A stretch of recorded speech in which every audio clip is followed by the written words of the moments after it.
വരുന്ന വഴിയിൽ നല്ല പെട്ടയ്ക്കുന്ന മത്തി ഇരിക്കുന്നു എന്ന് വെച്ച് കഴിഞ്ഞാൽ നല്ല പച്ച മത്തി കേട്ടോ. അത് നെയ്മത്തിയായിരുന്നു. അച്ഛൻ വീട്ടിലുണ്ടായോണ്ട് തന്നെ അച്ഛനൊരു മത്തിക്കൊതിയനാണ്. അതുകൊണ്ട് തന്നെ കവർ നിറയെ മീൻ വാങ്ങിച്ചു കേട്ടോ. പിന്നെ കണ്ണമ്പിരി അയലയും വാങ്ങിച്ചു. കാരണം മത്തി കഴിക്കാത്തവർക്ക് അത് കഴിക്കാലോ എന്ന് വിചാരിച്ചിട്ട് ഞാൻ രാത്രി തന്നെ വെട്ടാനിരുന്നു കേട്ടോ.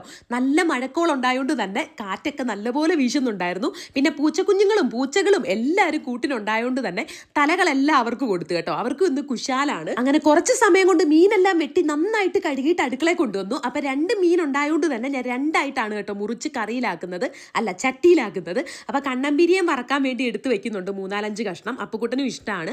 പിന്നെ മത്തിയും നെയ്മത്തി ആയതുകൊണ്ട് തന്നെ നമുക്ക് ഒരുപാട് എണ്ണയൊന്നും ഒഴിക്കണ്ട കേട്ടോ വറക്കാൻ വേണ്ടിയിട്ട്. അങ്ങനെ 3 ചട്ടിയിലോട്ടാക്കിയിട്ട് വറക്കാനുള്ളതിൽ നന്നായിട്ട് അരപ്പങ്ങ് തേക്കുകയാണ്. ഇഞ്ചി വെളുത്തുള്ളി ഒന്നും ഞാൻ ഇടാറില്ല. ഞാൻ ഇങ്ങനെയാണ് വറക്കാറുള്ളത്. എനിക്ക് വലിയ ടേസ്റ്റ് വ്യത്യാസമൊന്നും തോന്നാറില്ല കേട്ടോ. പക്ഷേ നിറയെ കുരുമുളക് ഇടാറുണ്ട്. അങ്ങനെ മീൻ അരപ്പൊക്കെ തേച്ച് ഫ്രിഡ്ജിലെടുത്ത് വെച്ചിട്ട് രാവിലെ ഉണ്ടാക്കാമെന്ന് വിചാരിച്ച് ഞാൻ രാവിലെ ഇച്ചിരി താമസിച്ച് എഴുന്നേറ്റ് വന്നപ്പോഴത്തേന് അമ്മ എല്ലാം റെഡിയാക്കിയിട്ടുണ്ടായിരുന്നു. അപ്പോൾ അത്രയേ ഉള്ളൂ. Tata bye, see U.